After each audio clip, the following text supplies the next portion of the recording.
Okay, so thank you for waking up. And today we'll talk about non-equilibrium macroscopic fluctuations. So macroscopic fluctuations out of equilibrium.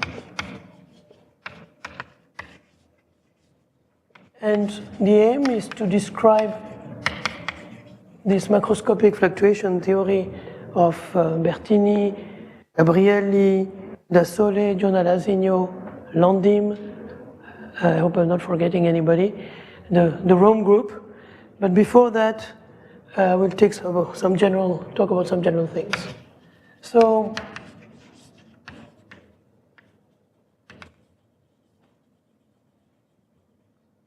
of course, I think you had many exposures on MFT and related topics.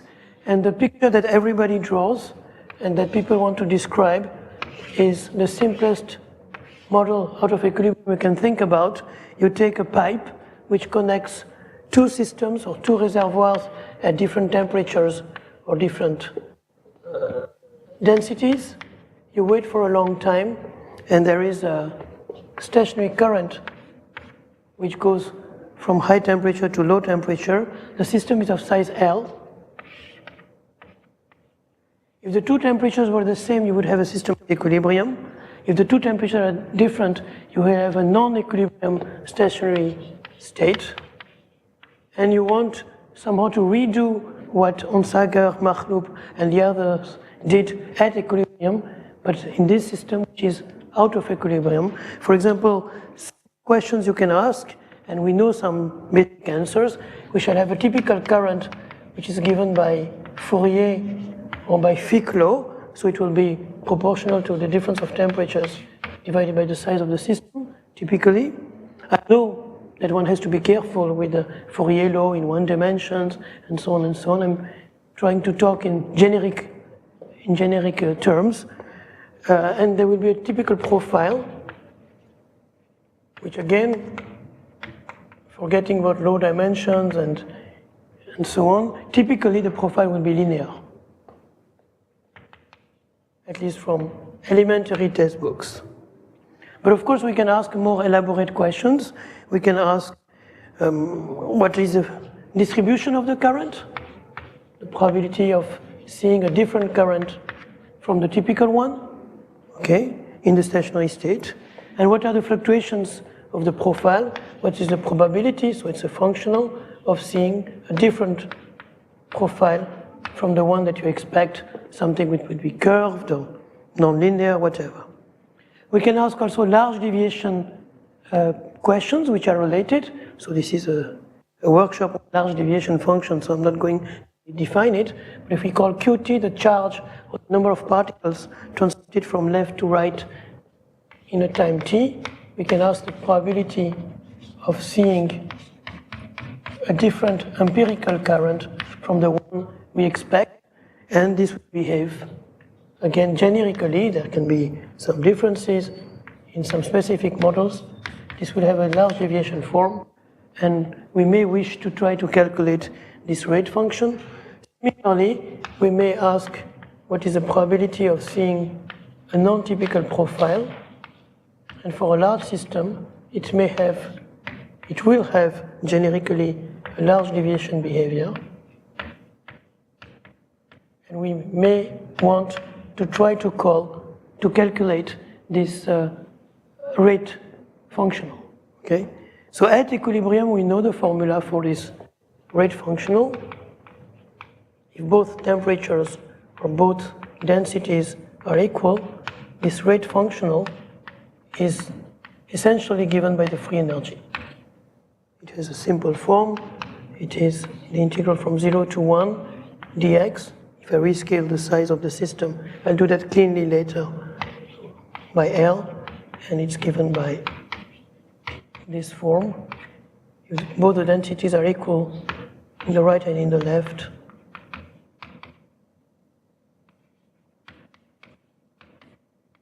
where rho bar is the equal density on both sides, and small f is the free energy per unit length or unit volume divided by kT. So that's the formula at equilibrium. Okay, but of course we don't know how to get that in all non-equilibrium systems. Out of equilibrium, most of these calculations are open problem. We don't know how to do that. But for some very specific systems, which are solvable or integrable, and I'm quite sure that Bernard gave lectures on that. I mean, in his 3 lectures, he spoke about that. And in fact, the calculations that have been done, they are very rare and often difficult. They rely on integrability, Bethe-Ansatz, things like that, or something called the matrix ansatz.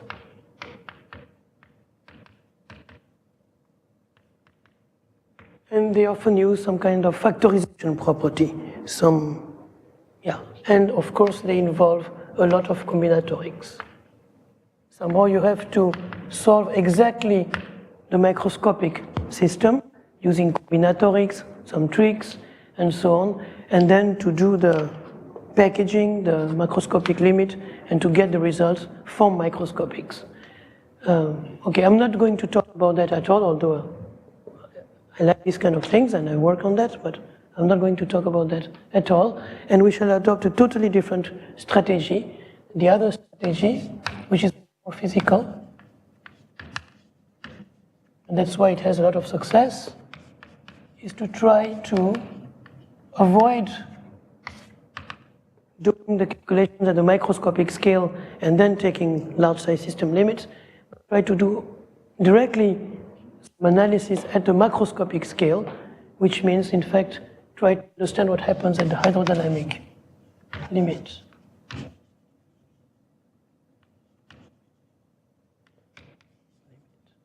And try to write some PDEs for these systems and analyze them. So very naively, again, I shall be more specific in a while.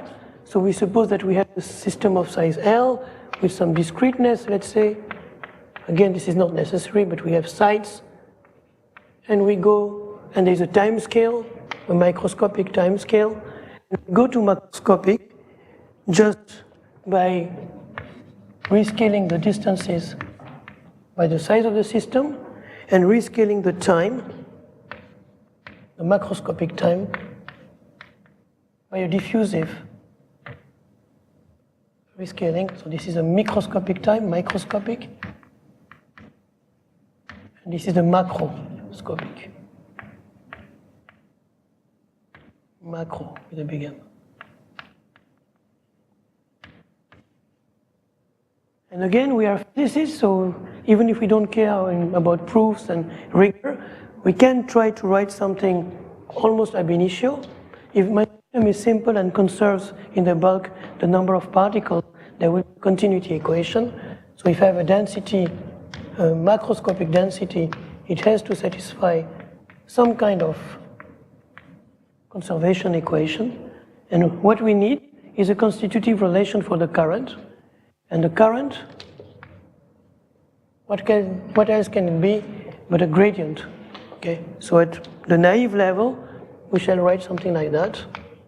There should be a diffusion constant and the current, well, I am in one dimension, so I just write the gradient in one dimension. Okay, so if you write something like that and you say that somebody gives you the value of d of rho, the macroscopic value of d of rho corresponding to a given microscopic system, I don't know how to compute it, somebody just gives me that value from the book, then of course I can calculate the stationary profile.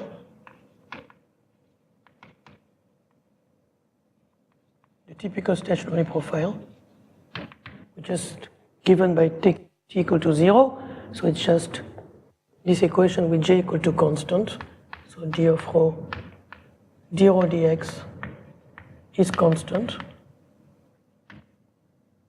And I get a formula just by plugging in two boundary values ρ1 and ρ2, I get a simple formula. I get that J typical times X is just given up to the sign by the integral from ρ1 to ρ2 d of rho d rho. Okay, so that allows me just, I mean, this is again high school physics, but it allows me to calculate the typical current and the typical profile associated with this hydrodynamic equation. Of course, nobody tells me that this is rigorous, and this is true. And the subject of hydrodynamic limit is a major subject in mathematical physics and probability theory.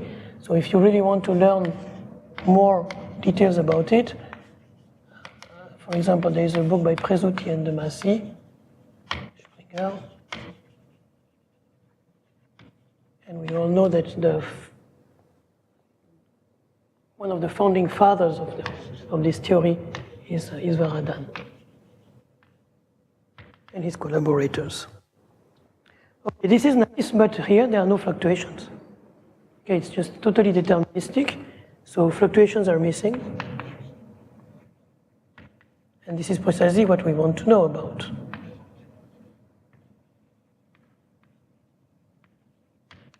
So somehow we should be able to supplement this equation by adding some fluctuations. Yeah? Sorry, no, because if the stationary profile, in the stationarity it's constant, and the constant I call it J typical.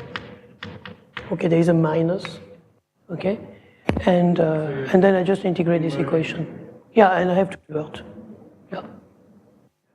Of course, if D is constant, everything is linear, and I get back my Fourier law. Okay, so we need that, and this will be the role of MFT. But before we do that, I want to tell you a little more about D of rho and his pair sigma of rho, because again, my topic today is not to do too much of theory, but rather to give you tools to implement the theory on some practical problems. So I don't want to go into theoretical details.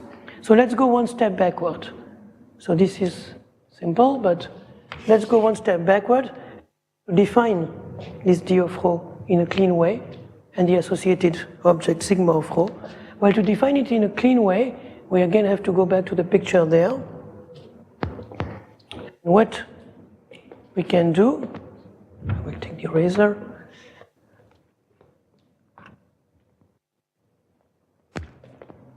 Is that we just look at the system in the stationary limit and we count how many parts.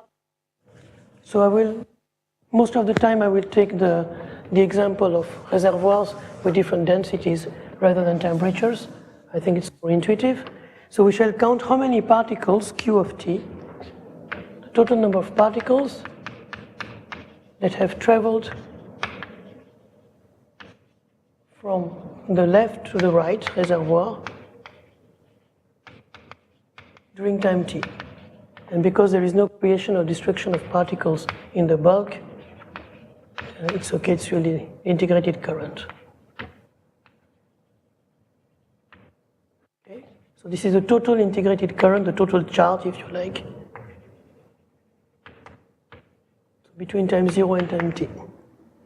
And what we can try to compute is the average value of Q of T divided by T.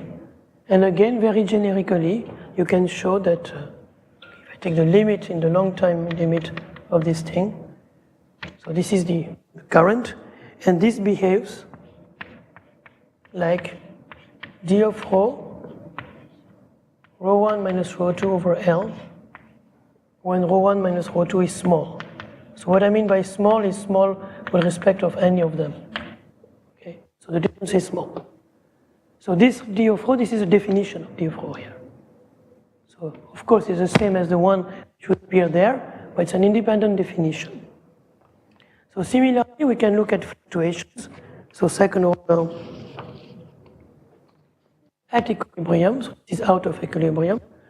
And now for ρ1 equal to ρ2 equal to rho, or rho bar, we can look at spontaneous fluctuations at equilibrium. And similarly, in the long-term limit, this thing will behave like a function sigma of rho divided by L. And the claim of MFT is that these two functions are enough to understand the fluctuation and the large deviations of the system in the large scale limit. So if somebody gives you these two functions or tells you how to compute them, you will be able to compute, to solve the problems, at least formally, maybe not in practice, but at least you'll be able to write them precisely and to do some numerics or some calculations to get answers to these problems. Yes? To hold even when rho 1 and rho 2 are not? No, because you see, it's a kind of a first order expansion. Yeah. But I just need that. And once I have that, I will be able to do calculations even if they are very different. That's the claim. So here I never assume that they are close. Oh, thank you for this question. It's an important question. I never assume that they are close. In MFT, you don't assume that rho 1 and rho 2 are close to each other, but you need two inputs from microscope. Two inputs are sigma and d, and these two inputs are defined like that. So of course there's a local equilibrium assumption in MFT. I should allude to it later, but these two objects are defined like that. One is at equilibrium, the other one is close to equilibrium. You go? So the fluctuations will not be Gaussians, they will be locally Gaussians, but when you patch them, they will not be Gaussian anymore, it's a nonlinear theory, but locally you will have a well-defined density, a well-defined current, and they will fluctuate Gaussianly locally, and this can be proved for some systems. For example, for the symmetric exclusion process, which has long-range correlations. So this is a very tricky point, and to be frank, I'm not sure I totally understand it, but in the ZEP, you have long-range correlations, so it's really highly correlated, but it's locally at equilibrium, so local fluctuations will be Gaussians, but when you patch them by breaking the system and then adding up, summing up, you get something which is nonlinear. Okay? So maybe one thing I wanted to do, again, because I want to do a kind of engineering exposure, I want to give you some values of d and sigmas for some models. And maybe you'll find among them your favorite model, you'll be happy, then you'll be able to do things with it. So I'll give you a kind of chart with some values of d and sigma, and then I will tell you more about how you can compute these things. First of all, d and sigma are not independent. There is an ancient relation between them, so you don't need to know both of them independently, just one is enough, and the other one can be obtained from thermodynamics. So this already solves half of the difficulty. You just need to know one of them. So I will write the Einstein relation between them. I shall not prove it, but this is standard or semi-standard. Sigma and d are related by the compressibility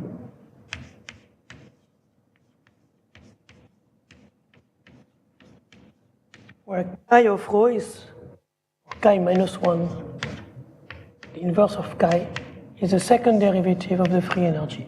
Let's put a big F. So this is the equilibrium free energy. So if you know the equilibrium free energy of your system, and you deduce from it the compressibility, and if you know one of these twos, d's of sigmas, you know the other one, okay? So, I mean, you have to compute two things. You have to compute some equilibrium free energy and either d or sigma. And now I will give you a chart with some examples. This is true, again, they are close by.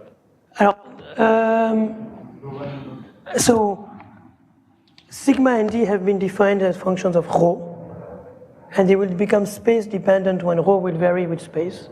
But for the moment being, they are function of the variable rho. And these two functions of the variable rho, they are related by that relation So you see now I'm just talking about some punctual things. I've forgotten about this picture, and I have two functions. Suppose of, I don't know, diffusion constant and viscosity, for example, and there is a relation between them, and I will give you some examples of formulas. Okay? Yes. So sigma is defined at equilibrium, and D here again is defined as a linear, as a coefficient in front of the linear expansion close to equilibrium. Sigma is defined at Yeah. I should have put rho bar. Yeah, sorry. Okay, so let's give some examples just to see that things totally abstract but concrete. Suppose I consider random walkers. Okay, so if I have random walkers, independent,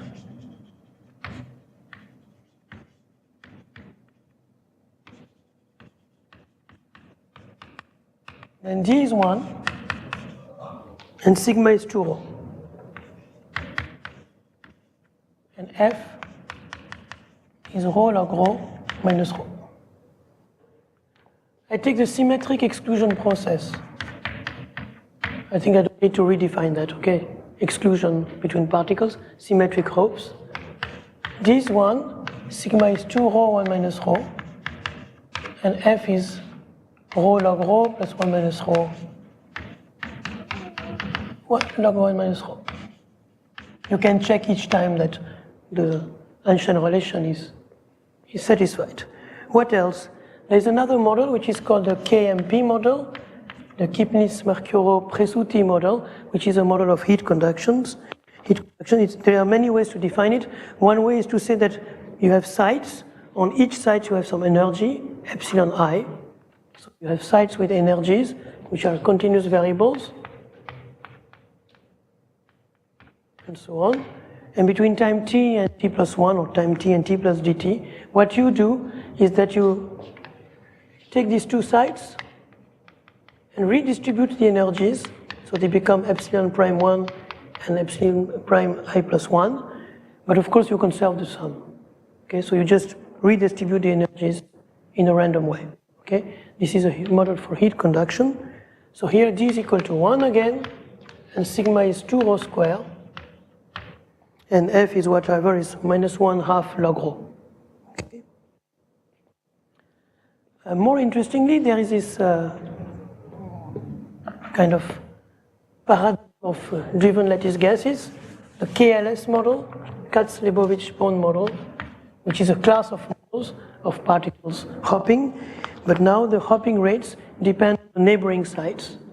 So I don't really, well, I'll give you at least one formula just to show you that it's not always D equal to 1. For example, if you have a model like that, where particles hop, but it depends on what happens on the boundaries, on the neighboring sites, and I give you some rates. So this is one special case, but important case of the KLS model, and so on.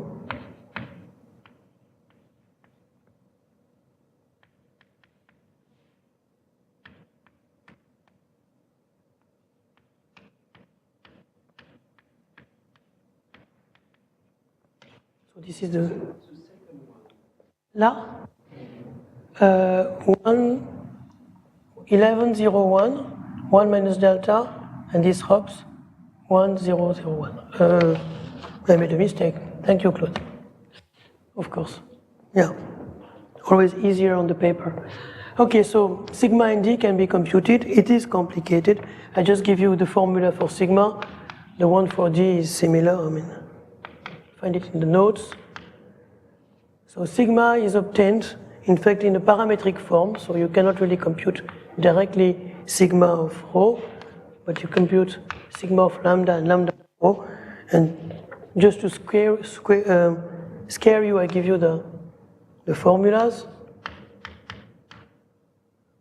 but also to show you that things can be done. It's not impossible. Divided by something. lambda cube, and lambda as a function of rho is 1 over 4 rho 1 minus rho, plus, and so on, square root 1 over 4 rho 1 minus rho, minus 2 epsilon over 1 plus epsilon.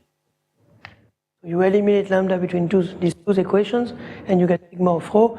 There is a similar equation for D. So you see it's highly non-trivial, but it is there.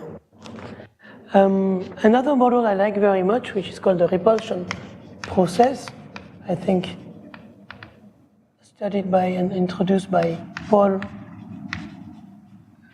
Krapivsky. The model is cute. So it's like the exclusion process, but you forbid the hops which increase the number of neighboring particles. You don't want, you want to, you go against clustering. I will tell you the rules more precisely. So you, for example, if you have particles, so it's Z plus some other rule. So if you have a particle which is isolated, it can hop, that's okay, and it can hop. But this hop is not okay because it will cluster with another one, okay? So you forbid, so this is not allowed. You forbid hops that increase the number of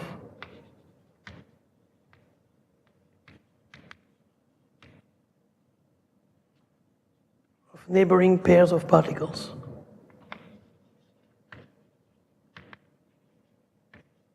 Easier to draw than to put into a sentence. You want to avoid clustering.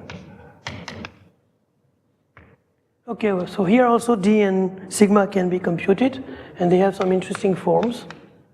They have some kind of singularities.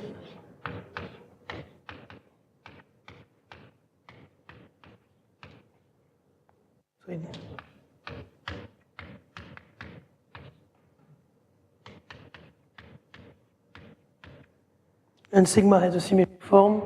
Sigma in the same domains is given by 2 rho, 1 minus 2 rho divided by 1 minus rho, and 2, 1 minus rho, 2 rho minus 1 divided by 1 minus rho, divided by rho, sorry. Okay, just to show you that this is possible to get, yeah? So what kind of initial condition? Does it matter too much? I think it doesn't matter too much, but you just don't allow to increase the number of clusters. This will not be ergodic. No, you're right, you're right. In fact, you cannot increase the number of clusters, so once a cluster has broken, you will not go back. So it's true that the stationary state is composed of a sub-ensemble of the possible configurations at the beginning. So yeah, some configurations will be killed by the evolution, clearly. All of Z or So here I'm being quite sloppy, in fact. So you can think it's on a ring, for example. Here it's not really important. Okay. Most of these models, the stationary state does not depend at all on does not depend too much on the initial conditions. Yeah, hopefully there's only one absorbing state. Yeah. In all these models, there can be some where it's the case. Here in these models, no, it doesn't. Here, in fact, all possible configurations, if you put it on a ring, and this is the key of the calculation, if you put it on the ring and you think a bit about it, you will see that all possible allowed configurations are equiprobable. So, and you just live within them. Okay. So I found it, but I think it's not an original reference. There's a paper by Yariv Kafri, Bounin, and I think Podolsky, but I'm not sure. Again, the order, I'm not sure. But they took it from an older paper by Hagen, Krug,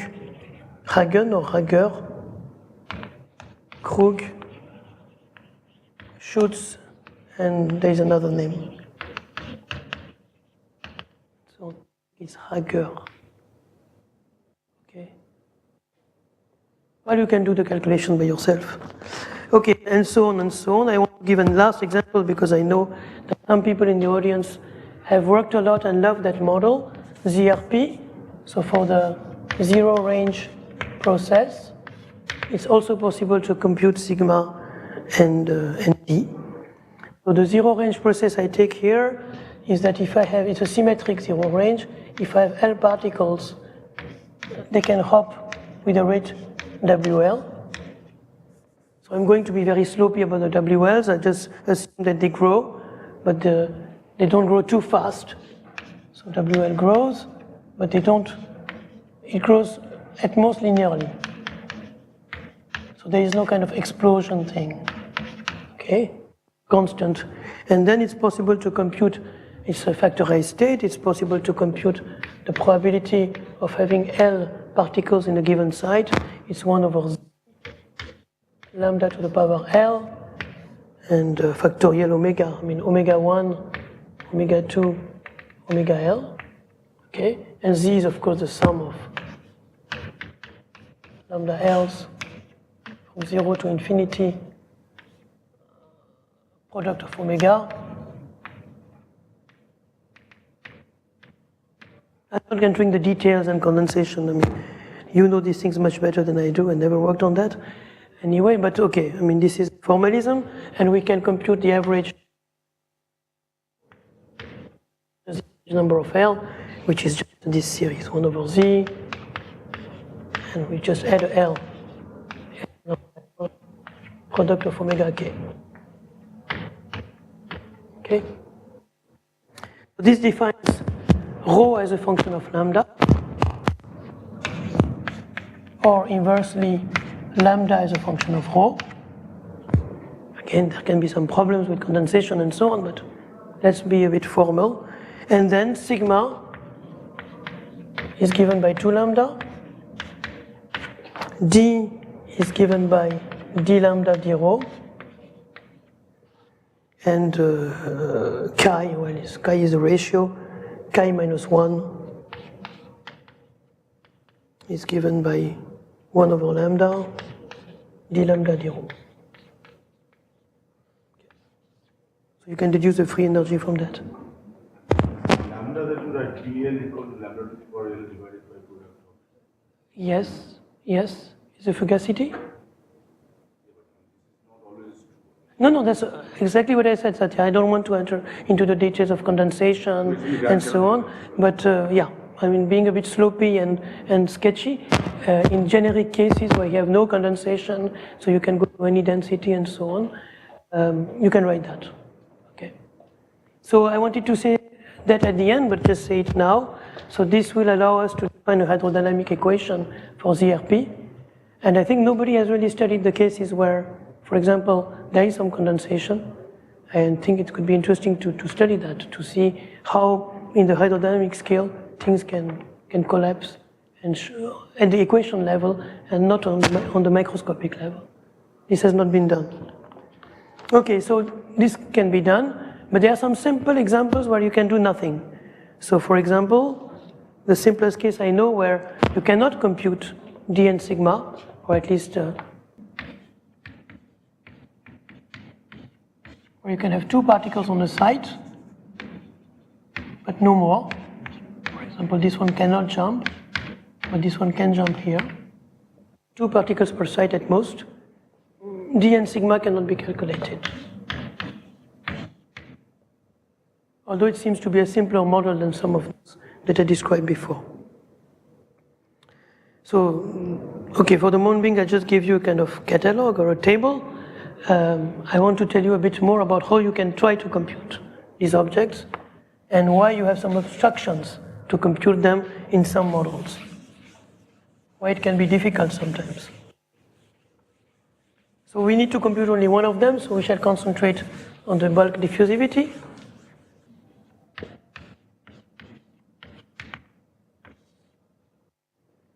So is there a formula, is there something we can try to do to compute that? So there is a formula, but it's a very complicated formula. It's a formula which cannot really be used. But to understand that, we need to go back to detail balance and to local detail balance.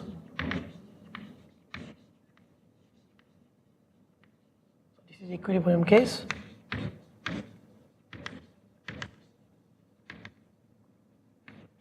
At equilibrium, we know that detail balance is true.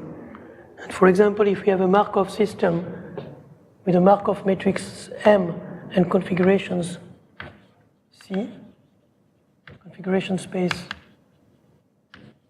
we know that the rate of going from C to C prime divided by the rate of going from C prime to C has to satisfy detail balance, for example, with respect to Boltzmann weights, and delta E is the difference of energies.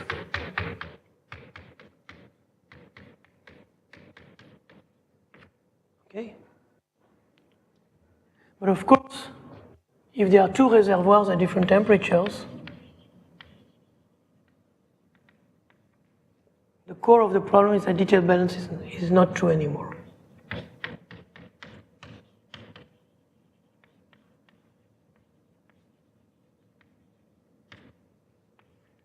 No more detailed balance. Detailed balance is violated, is broken.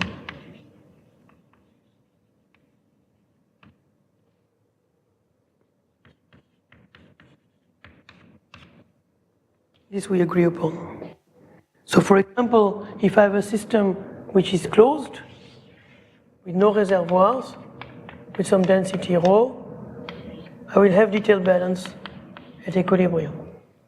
If it's open with two reservoirs at the same density, I will have detailed balance. If it's open and infinite, with uniform density, I will have detailed balance. But if it's open with two reservoirs at different densities, generically, if the densities are different, I don't have detailed balance. Okay?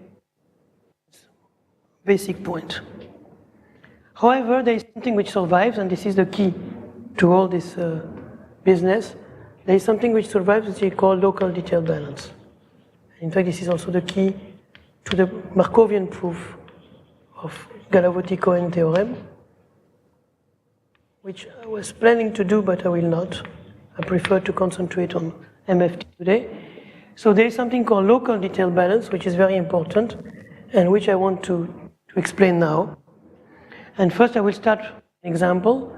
Well, the idea is simple, is that even though you don't have detail balance per se globally in the bulk, you still have to couple your system with the reservoirs on the boundaries by respecting some kind of detail balance separately with respect to each of the boundaries. And this is the key point. So let's take the example of the ZEP, the symmetric exclusion process, which is again a kind of template to understand things. And I couple it with two reservoirs at different densities, a priori. So particles hop in the bulk, if it's possible. Of course, you have to respect the exclusion rule. And on site 1 and L, you can put particles. If it's empty, you can remove if the site is occupied with gamma. And here, similarly, you can remove a particle from site L with rate beta and introduce a particle if site L is empty with rate delta. Okay? So let's try to see what's happening on the boundaries, and I will do a kind of slopey reasoning. If ρ1 is equal to ρ2 is equal to ρ, we have a Bernoulli measure. So it's equilibrium, and each site is occupied with density, with probability ρ, and empty with probability n1 minus ρ, and it's decoupled. So that's exactly what I'm going to derive in 1 second. You're right. So there is a relation, the local detail balance that we shall see tells you that there must be a relation between these things and ρ. And if we do a kind of slopey argument, well, what is the probability of injecting a particle here? Well, it's alpha and if site 1 is empty, 1 minus rho 1, okay? And the local detail balance tells you that this has to be equal to gamma rho 1. So the probability of injecting is equal to the probability of removing. So that's local detail balance. And of course it tells you that rho 1 is alpha over alpha plus gamma. So I have a kind of local equilibrium with the reservoir rho 1. Similarly, so this is left. On the right, I have a local equilibrium with the reservoir rho 2. So beta rho 2 is 1 minus delta, sorry, delta 1 minus rho 2.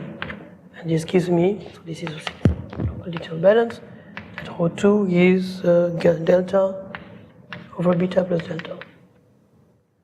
So you see, this is something which is a priori not obvious, the fact that you have somehow to impose a kind of local equilibrium on the boundaries with the reservoirs. So the coupling with the reservoirs is not arbitrary.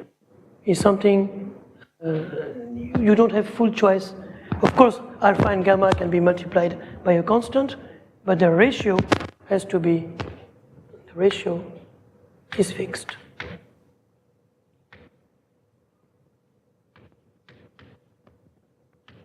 Okay.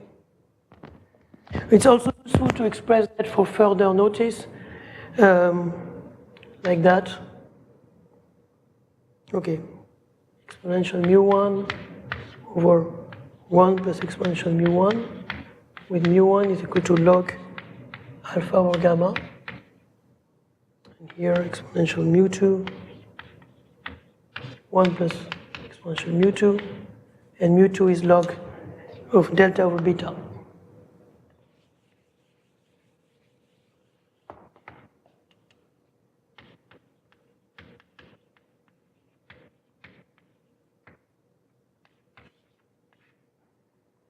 Okay, now again you can check that if rho 1 is equal to rho 2, the Bernoulli measure will be invariant, and mu1 will be equal to mu2, and everything will be smooth at equilibrium.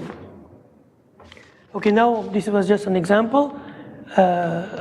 What will be the general coupling between a system, more complicated system, KLS, whatever you like, repulsion process, or anyone? What will be the coupling with the reservoirs? So in that case, I have a more complicated system.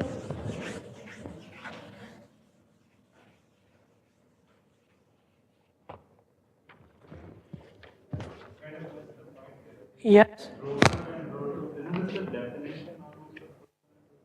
You can take it whatever you like. Either you take it as a definition of rho 1 and rho 2, or you give yourself rho 1 and rho 2, and you say that you have to engineer alpha and gamma, beta and delta, so that the relations are true.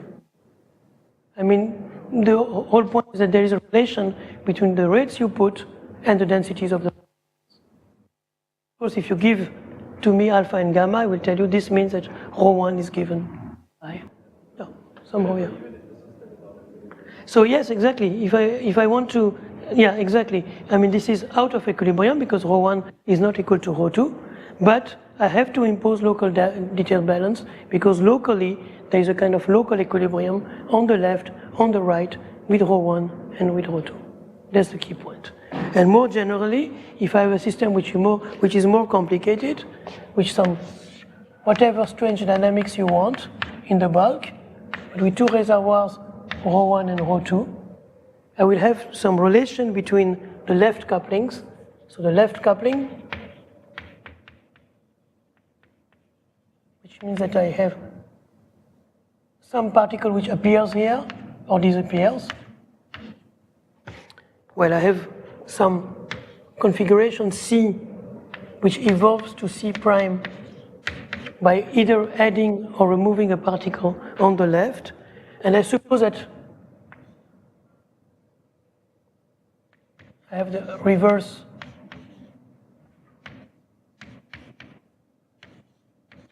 but I must add some exponential mu1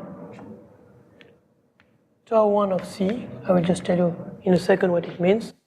an exponential mu1 tau 1 of C prime. Tau 1 of C is just equal to 1 if site 1 is occupied and 0 otherwise.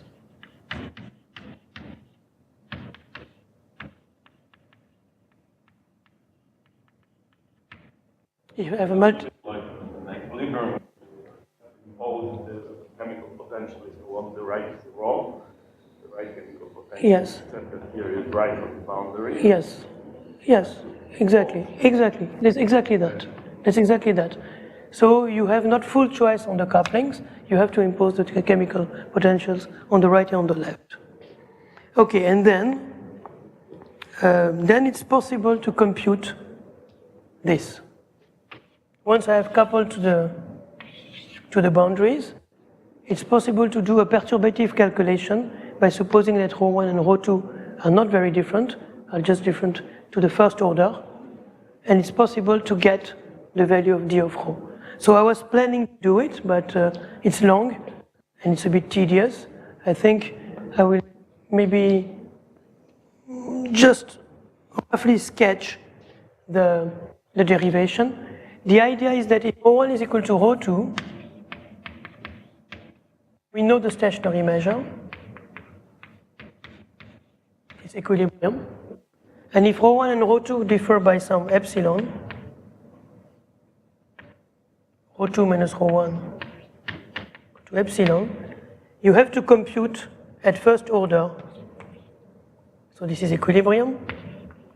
And now the stationary measure will not be equilibrium, but there will be a correction. Epsilon p tilde. Okay? So you do first order perturbation theory à la Kubo to get this p tilde. Okay? It's not totally trivial, but you can do it. And then compute the current. And you get a formula for the current. And from that formula for the current, just by extracting the epsilon over L term, you get d of ρ. So you get a formula for d of ρ, which is very general, which is a Green-Kubo formula, and which looks awful, which I'm going to write on the blackboard.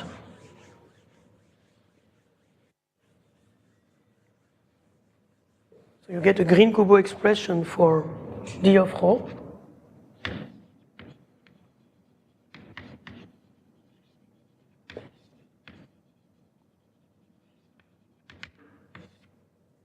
So I will first write it and then define the terms.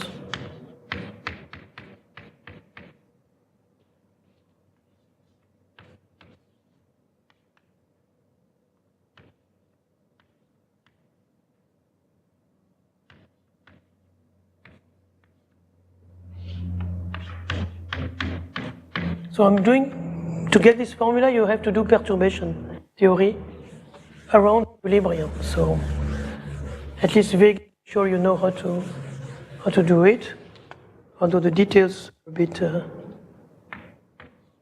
annoying.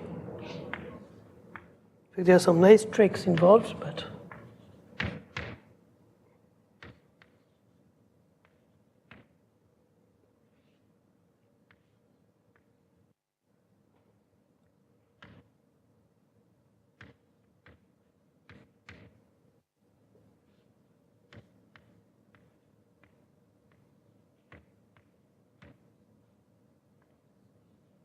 so that's an exact formula, up to maybe some factor 2's that I may have flunked.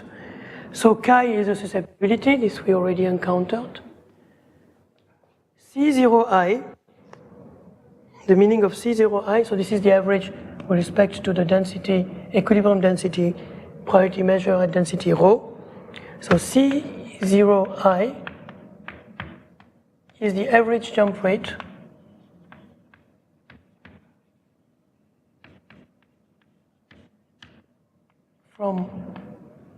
of a range I. So from site 0, let's say, from a site k to site k plus I. So typically 0 to I. Okay, so jump rate. So in the case of exclusion process, of course, it's only I equal to 1 and minus 1 because you have only range 1 jumps. What else do we need to define? So if you have a jump from 0 to I, you can define a local current that I call J0I. And this J1, so it's a bit formal, but it's useful. Well, not really, but anyway. Okay? So it's a function of currents that you can define in terms of local occupation numbers. And what is Tx, or Tx prime, is a translation operator of x.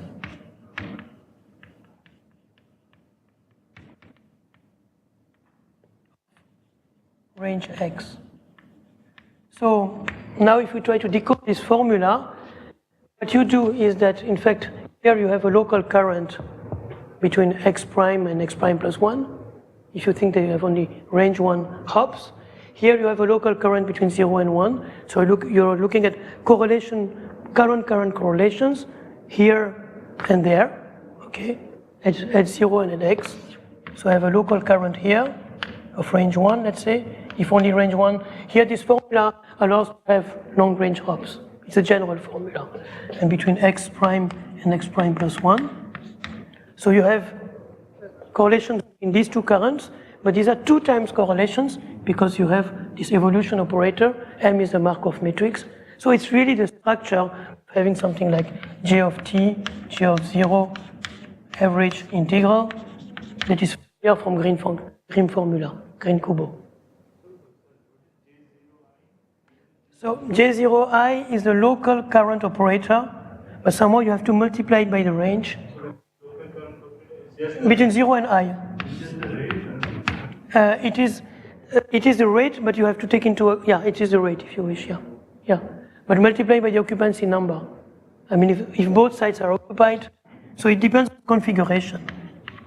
So it can be 0 if both sides are occupied in this configuration. So it's the rate multiplied by the occupation numbers. Is J0I the same as? No, in fact, J0I will be rather C0I multiplied by tau of 0, 1 minus tau of I, for example. Okay? So these are purely the rates. And, okay. So the formula is horribly complicated, and there's nothing much you can do with it, a priori.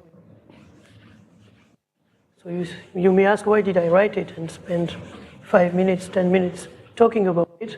Because there is one case, one miracle, which is quite important in the game, and in fact, which corresponds to all the examples that I gave you. The case that nobody could compute is precisely the case where this miracle does not happen.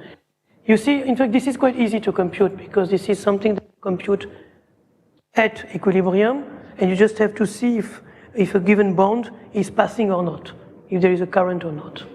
And this is horribly complicated. But fortunately, in some models, in some special models, this term vanishes. And these models are called gradient models. So this is, again, for people in the field, this is something which is very important. So, and you really understand them starting from the Green-Kubo formula. So what is a gradient model? So again, let's take an example. If I take ZAP, and I look at the current between I and I plus 1, what is the current between I and I plus 1? Tau I plus 1, 1 minus tau I, minus tau I, 1 minus tau I plus 1. That's a local current operator. Cross term vanish, and only tau I plus 1 minus tau I remains. Okay? So this is a nice structure. Okay. Yeah, of course I made a mistake in the signs. This is coming backwards. Anyway. More generally, suppose that you have a system where your local current between x and y can be written as a translation operator x applied to a local function. So this depends on the configuration.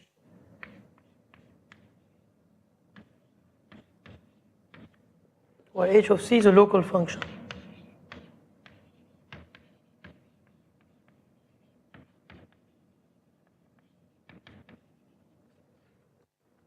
So for example, if you go back to the example of Zeb,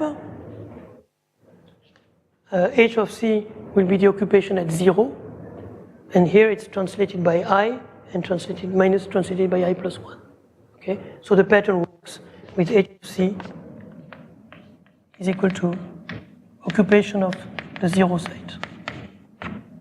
The current between I and I plus 1 is the occupation of site I plus 1 minus the occupation of site I.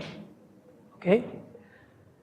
Well, then if you look at what happens here, and of course I raised the definition of J1, you will see that this gives you a collapsing sum. Okay? Because I can put the sum here. Okay? And forgetting about the prefactors L and so on, I morally end up with something like 2x prime, something like 2xh minus, in fact here I had j's of 0x, so it was something like 2 0 is itself, h of minus 2x of h. Of course x plus x prime is invariant, so it is everywhere. So this is 0. Just because you know about things, it's a pure gradient, so the integral is 0. Okay? So in the case of gradient models, this thing, which is in fact terribly difficult to compute, vanishes identically, and you just end up with some very simple calculation, which tells you in fact that the only thing that you have to compute is the average quadratic displacement of a particle through jumps, because this is what you are computing here. Rate of jump of range E, I, multiplied by I squared, divided by 2 chi and so. Okay? So in the case of gradient model, you know how to compute D of rho.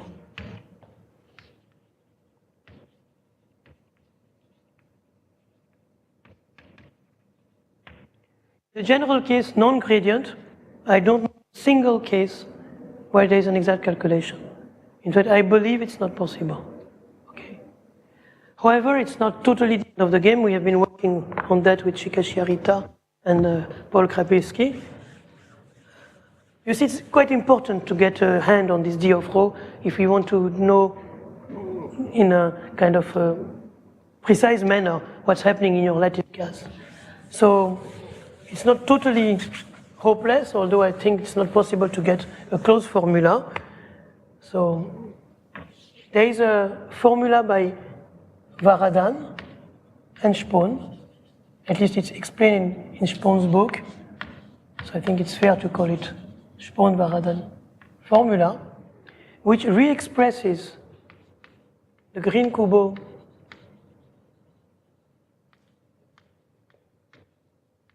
formula as a minimizer, as a variational problem.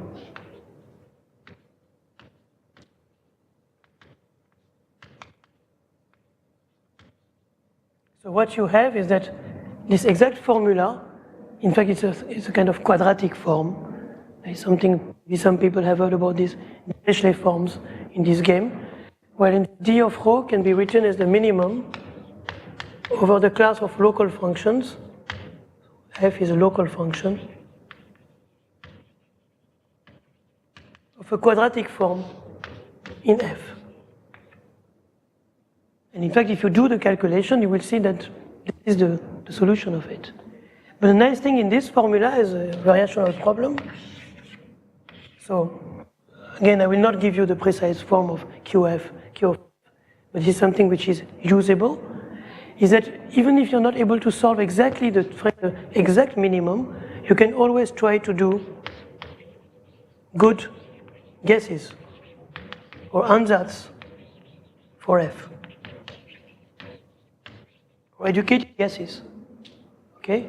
And if you do that and you are not too off way, you may find a very good approximation for D of rho. So this was a traditional part of exact StatMech, for example, trying to compute D of rho as expansions in terms of large rho or small rho. There are many works by I think Ernst, Inc., Joel Lebowitz, in the 70s, 80s, early 90s. This is a totally different approach because it's a variational approach. So in fact, that's what we did, for example, for this 2ZEP, for which it's not a gradient model, so this terrible term does not go away. No hope, it's there and it contributes. In fact, you can prove that it contributes. And by doing ansatz for local functions, we found better and better approximations for D of rho. In fact, approximations that seem to be exact in 1 part out of a million, comparing with numerical simulations and doing some PADE things. The nice thing is that this approximation is not only valid at rho small or rho 1, but it's a uniform. It's a kind of,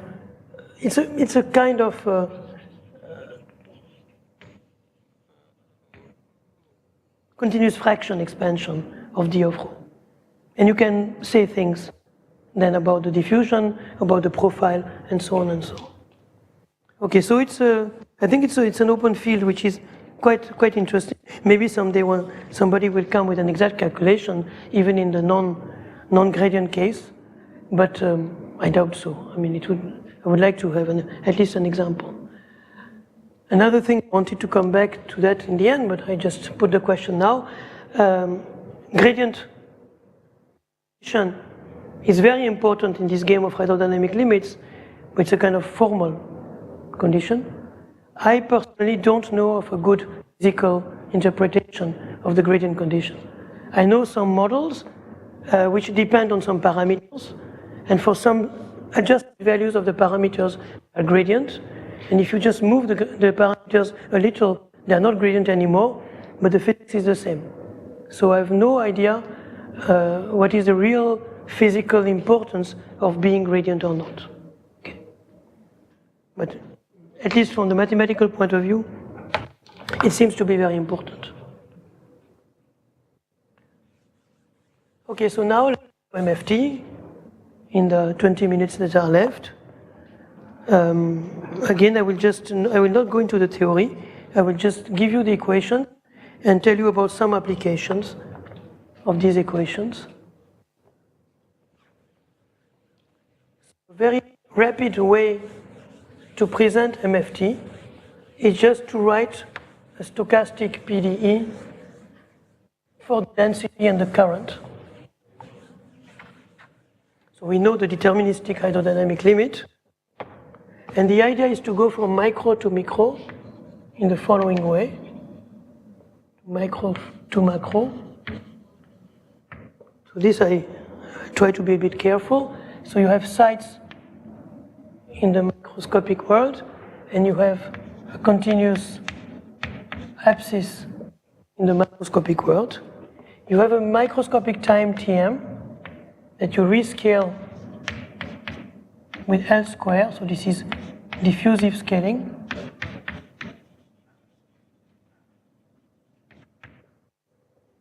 You have a density, a local density in the microscopic world at site I at time Tm. To this corresponds a macroscopic density field, which is in fact just the same but with a redefinition of variables. Up to here it's quite easy. Now you have to be a bit careful. There is a current in the microscopic world, Jm, between I and I plus 1. Well, macroscopic current, the 1 over is L times the microscopic current.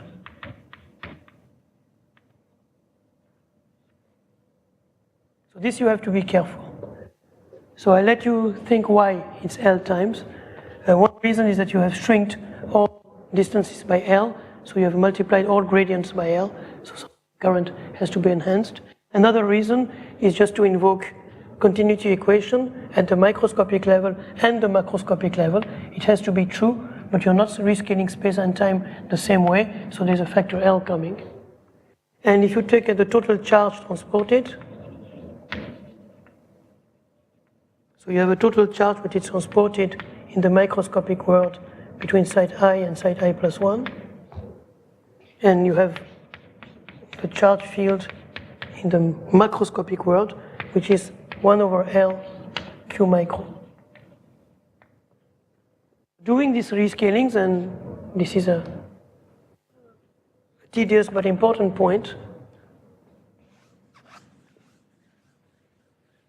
what you can write for the density and current field at the macroscopic level is the following stochastic PDE, which has, of course, conservation form. So at the macroscopic level, you can write d over dt is minus dj over dx, and j is given by minus d. Know to compute, at least formally thanks to Green-Kubo, plus square root of sigma of rho,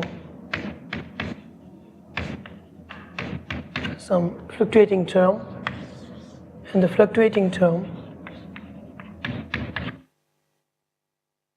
Gaussian white noise,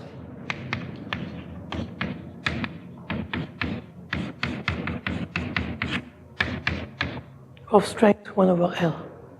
So this I'm just throwing on the blackboard. Of course, the whole work, the Rome group and other people's, is that they have been able to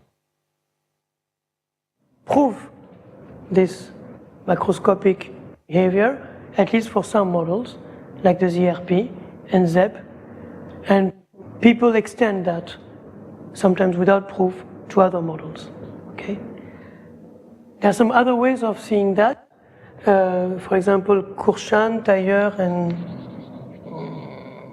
Lecomte.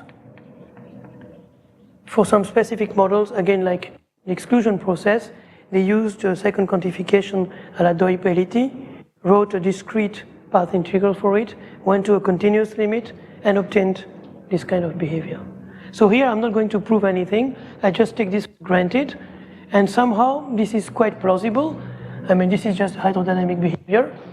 And why is this plausible? Because if you take the average of J, you get, and takes very little difference of densities on both ends, you will get back to this. And now if you take a uniform density, so this term disappears, and you compute purely the fluctuations of the current or the charge, which is the integral of the current, you will get the sigma. So at least this this equation gives you back the two basic postulates here. As Hugo alluded to an hour ago, this is really obtained by supposing local equilibrium.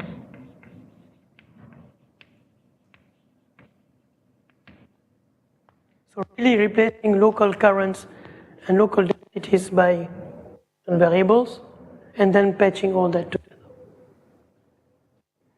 Now that we have that, we get the fundamental formula, so-called of MFT, formula of MFT.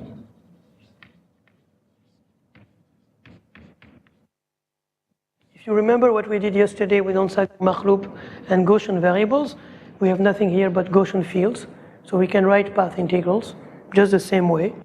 And just by taking this equation as a starting point, which is far from trivial, it's not the way they did it, but if you take this equation as a kind of phenomenological equation, that there are some proofs behind it, you can immediately write a path integral, and we can compute the probability of seeing a profile rho. So suppose I'm looking at the system between time t0, all these are macroscopic times, t0 and t1, and what is the probability of seeing a given profile and a given current during this time interval. Just writing the path integral associated with that, you find that it's given proportional to exponential minus L, some rate function. This is a rate function.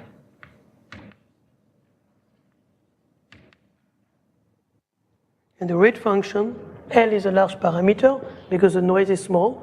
So we are here in the context of having a small noise, so the so-called Fredlin-Wenzel type of context, and I of rho and j is given by half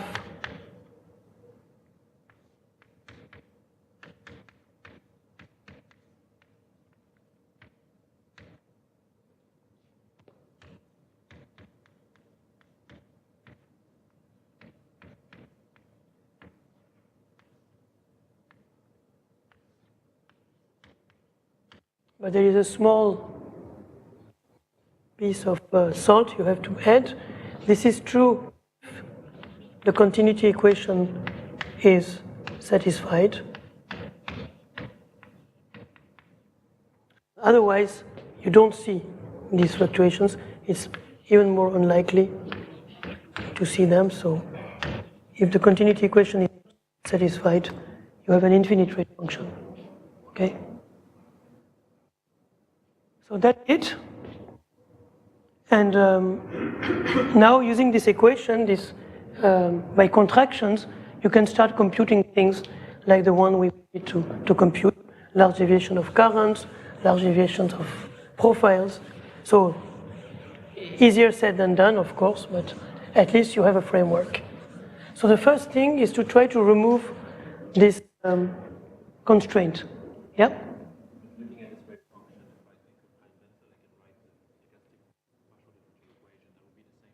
Yeah, I'm going backwards. Okay. Yeah, in fact, what the Romans did, if I remember, they got that, and then this is obvious. I'm doing the things backwards because I'm someone is not so clean. Exactly, but this is much more cleaner. This is clean, exactly. But I'm doing it in an engineer point of view. To tell you the truth, I don't know precisely the theory to get this. I mean, I don't know the mathematics behind it. But if I write this in a kind of back of the envelope way, and I know that people have proved things, so I'm quite confident in writing it, I get this. But the real, of course, the real way is this way. I mean, again, this is so clean, but this is clean. Okay? So this is again, I don't know if I should use the word rigorous or not, or in what context, but this is at least has a much more solid status. And we don't need more than that. In fact, we need that. But I wrote that just to, I don't know, to emphasize the physics or to give a motivation. Okay. So the one problem is this condition. Okay. But this condition, we can always put it in the path integral. This is becoming less rigorous. We can always put it in the path integral as a delta function. So now if I really want to write the path integral, if I really want to write the probability of observing something at time t,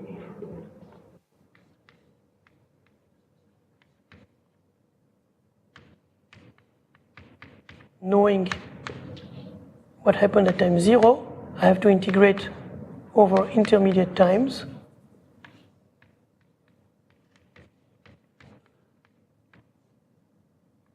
And this will be a big path integral with this weight and the delta function to implement the boundary, well, the condition. So if I write it, I get something like d rho, dj, product over all x and all t primes between 0 and t, delta d rho dt plus d rho dx, dj dx, times this measure, this weight, exponential minus L over 2, and I'm not going to write all the details, I just do it fast.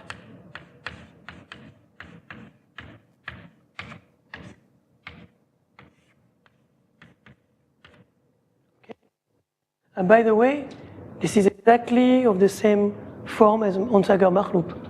And this is fluctuating, I could write this sigma minus 1 times the same thing, and this is exactly the same form that we had yesterday. This is a dissipation in a fluctuating current. So this is quite nice. And the usual trick to implement such a functional delta function is to add an auxiliary field, pi, a la Martin-Ciggia-Rose, and to write this delta function as, so it's a purely imaginary field, let's say, and to write it as pi times the constraint.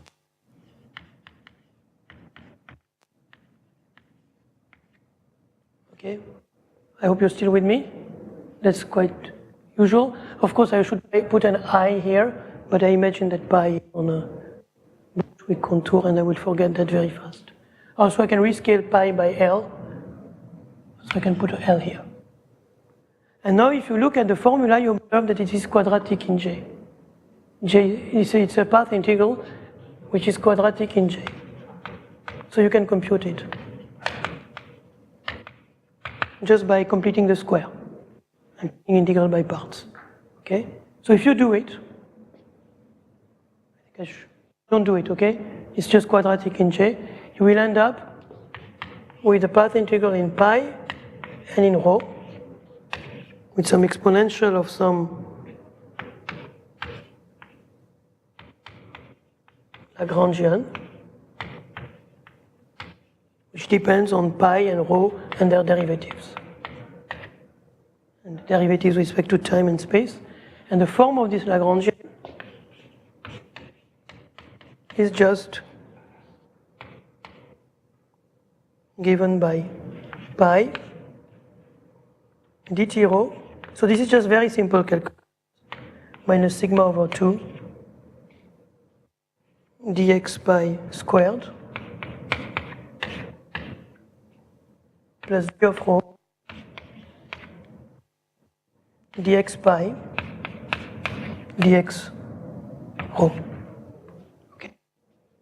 And then here you observe that in fact this is nothing but a Lagrangian form. Hamiltonian, there is a Hamiltonian structure. So in fact this is nothing but minus a Hamiltonian, which depends on pi and rho. And the Hamiltonian is given this with the correct sign, minus. Okay? You don't need necessarily to recognize that, but it's always nice to see that we have a kind of Hamiltonian classical field theory. Okay. And now when L is big, hopefully the path integral will be dominated by optimal paths. For L going to infinity, the path integral is dominated by optimal paths.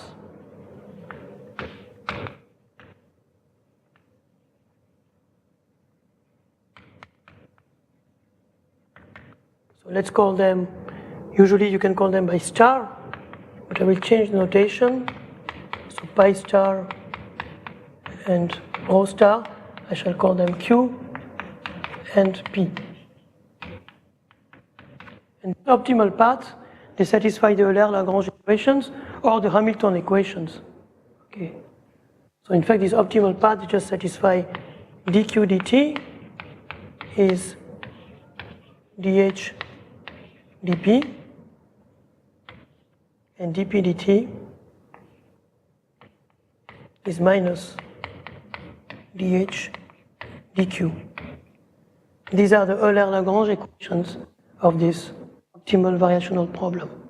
And if you spell this out, you end up with the so-called MFT equations for the optimal paths, so that dominate your path integral. You end up with a set of two coupled nonlinear PDEs with respect to P and Q, the two variables P and Q, which are explicitly given by dTp plus d of q dxx p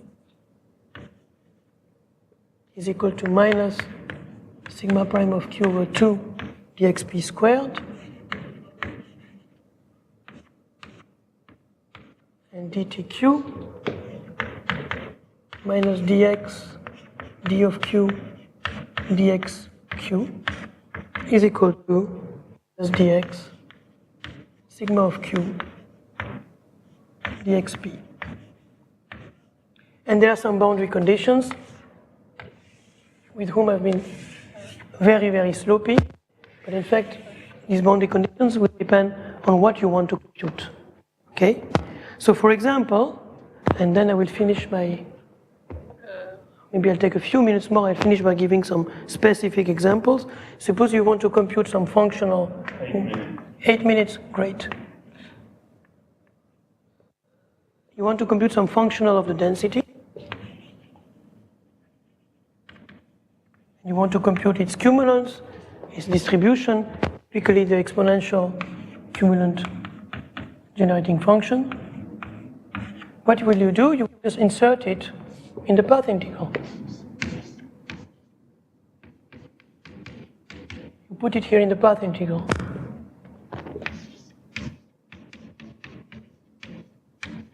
Okay? So this will slightly modify your action depending on what you want to compute. So if what you want to compute does not really depend on what happens in the intermediate times, but only on the boundary times, typically this will not modify equations, but this will modify the boundary conditions. So I will give you some specific examples. Yes? So somehow the current hasn't been integrated. Yes. So how do you compute cumulants for that? So one way, so in fact pi is a conjugate variable to the current. You can go back to the current, or you can use in fact the continuity equation to reconstruct the current knowing the density field, for example. But if I'm just interested in the large equations of the current, it looks like a lot more to calculate large equations. No, because there is one trick. If I'm interested, for example, in the total charge, indeed, which is nothing but the integrated current, something like that, I put it back in my path integral. Okay, this guy here. It remains quadratic in J, so I can perform the same thing. And what I want is to compute this path integral in the end. What I want is to find an estimate, an exponential estimate of this path integral, whether it is in J, rho, pi, or whatever. I just want to find the equivalent of this thing. To solve this equation, Yes. then how do I get it? And then you get the optimal paths and you put them back into the action, which will give you the dominant contribution to the integral. So you just put it back, yeah, you put it back. So what? If I look at the integrated current, you could start directly from the... You could, but you can, in fact, you don't even need, because it's quadratic, it remains quadratic, you can still perform. But also the Yeah. simplification, if you look at the time integrated current, you would use the fact that the profile would be time independent. I was going to talk about that, but it's not always true, as you know. This is the additivity principle. So let's finish that, and I'll give you some applications. So what can be computed using this and, of course, exact solutions? For example, so in the case of ZEP, one can calculate the large deviations of the current. Large deviations of the current in ZEP can be computed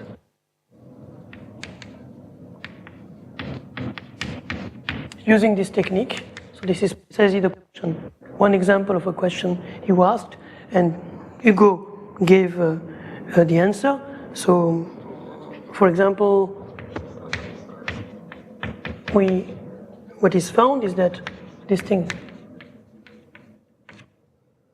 works like that. And mu of lambda is a simple function of, rather simple function of a variable omega.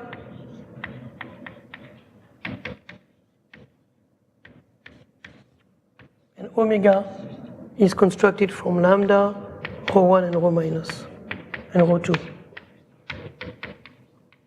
And this is explicit.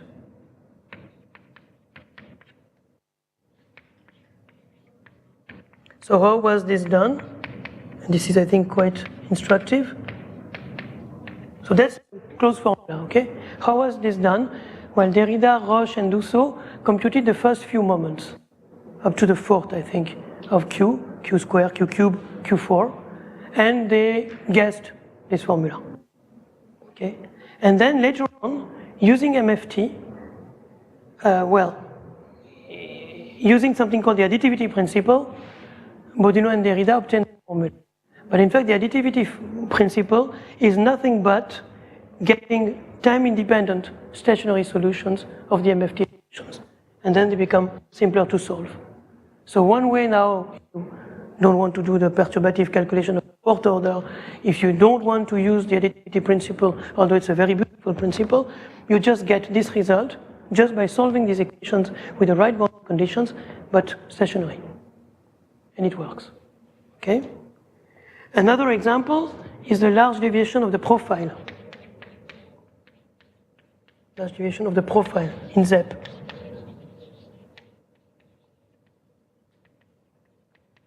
So this was first calculated exactly using the matrix ansatz at the microscopic scale and going to macro by Derrida, Leibowitz, and Speer in 2001 and 2002.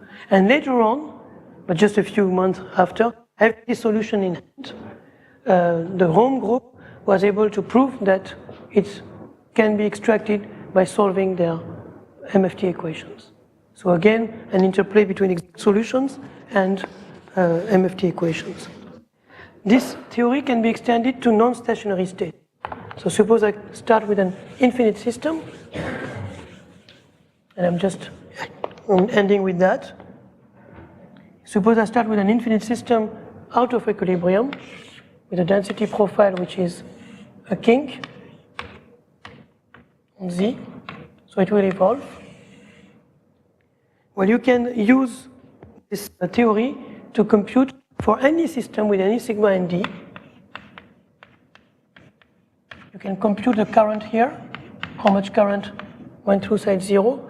Well, you can compute the first few moments of Qt, Qt square. So one use of this theory is through perturbative expansions. This is an active field. Baruch Mearson has been working on that a lot. Perturbative expansions with respect to lambda. You see, if lambda is small, I can compute the first few moments by expanding. So you can solve the MFT equations perturbatively with respect to lambda. I wanted to go into details, but I'm out of time. Another thing which is quite interesting is that large deviation functions may have interesting tails for very high current positive or very high current negative.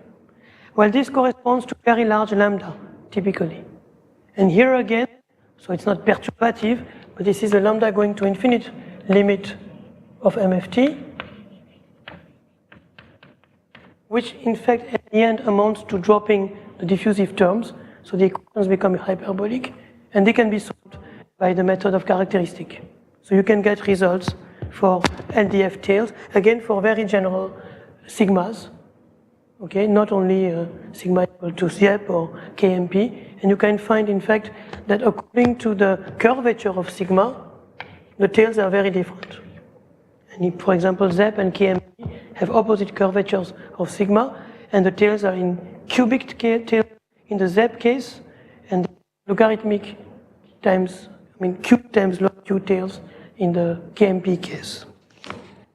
Okay, just to end, you can use MFT to compute some probability of some unlikely event. For example, you have ZEP on the line, which is a probability of getting a very empty void of some given size after a given time. Somehow particles just fly away from each other. You can compute that by MFT.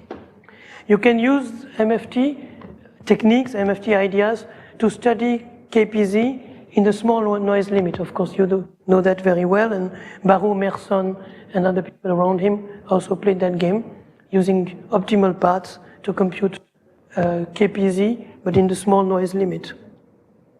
You can study these MFT equations in the point of view of bifurcations and stability analysis. For example, change of phase, the passing from stationary solution additivity to a non-stationary solution is in fact bifurcation in these nonlinear PDEs. And this has been studied a lot by Yariv. Yariv Kafri has studied a lot with Guy Bunin and other collaborators, namely, for example, his Korean postdoc. He has studied the stability of these equations, and then go back to very classical problems in analytical mechanics. In fact, they studied recently some bifurcation between currents. It's very close to the Elastica problem, the tree which bends when you, the bending of a beam when you press on it. So it's very similar. Somehow, thanks to MFT, you are trading off problems of combinatorics or microscopic scale into PDE problems. So you can use a bunch of different techniques. For example, to get the tails, Barrow, Mearson et al. Use WKB, and so on. Okay, I'm finishing. You can study random avalanche models. I think Anupam has been playing this game. You can study tracer diffusion. I've been playing this game with 3D and Paul, and more recently with Tomohiro, using Sasamoto, using some exact better ansatz. And there are many open problems. So I'll just finish with some open problems. A priori, MFT equations are valid in higher dimensions, but I just know of a single paper where this thing is exploited. It's a paper by Ackermann, Spielberg, Godino, and Derrida, where somehow they are able to prove that for some problem in higher dimension, the solution is just the nth power of the 1D solution, but I don't know of a kind of general or more general setup where higher dimension appear. Something which is maybe more annoying and more important, to my knowledge, there exists no time-dependent solution of the MFT equations beyond the random walk, independent random walk trivial case. So as even for ZEP, which you can say is the simplest non-trivial model, we know of no time-dependent solution of these equations. And this is very annoying because we know how to do many things from the microscopic point of view, using integrability, better ansatz, matrix ansatz, and so on. So this somehow hints that one should be able to do something directly at the macroscopic level for these equations, but nobody has been yet able to do so. Some question that you asked, I think, Arvind, the physical meaning of this P field is not totally clear. So this is also something which is open. And of course, one very big problem which is totally open is how one can try to extend that to quantum mechanics. This is, for the moment being, a totally open field. So just, you see, you have now equations, you have models, you can try to apply them, you can try to extend the table of D and sigma and try to investigate what happens in these equations for these models, or you can also try to do things in a more formal way and try to understand the structure of these equations and to see how they can be integrated, if they can, and how they can be extended to quantum mechanics, if possible. Thank you very much. So I know it exists, but I have not studied it. Yeah, that's maybe one. Yeah, there are people are trying to do that, of course. Denis? Jonah is interested in that too, yeah. Okay. Published? Maybe not yet. Yeah. I mean, this is the open frontier. People are trying to extend these ideas to quantum mechanics. Yes, because I'm more familiar with the microscopic approach. But indeed, what I wanted to do by contrasting these two talks is that, at least if you look at the result, they look the same.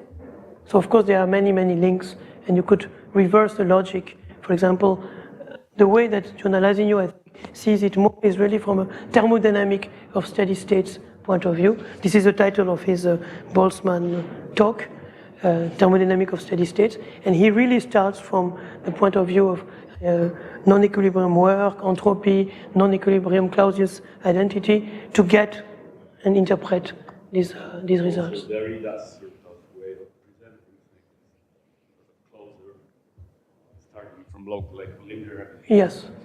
Yes, and then patching into small pieces. Yeah, but this takes slightly more time. So I thought that just writing the PDE is a kind of a cheap way of going to the path integral, which I wanted to expose. Yeah. All these things are equivalent in one way or another. There are cases also when, one should look at for the big field where you have diffusive terms but also non-local terms. Yes. Yes. As well deal with the Yes. because this sort of setup of large deviation, dynamical large deviation is more general. Yeah, you're right. No, of course, the fundamental formula of MFT is more general than writing the PDE. But for the simple models I know, for example, the ZEP or the simple variants of ZEP, this is the cheapest way to get there.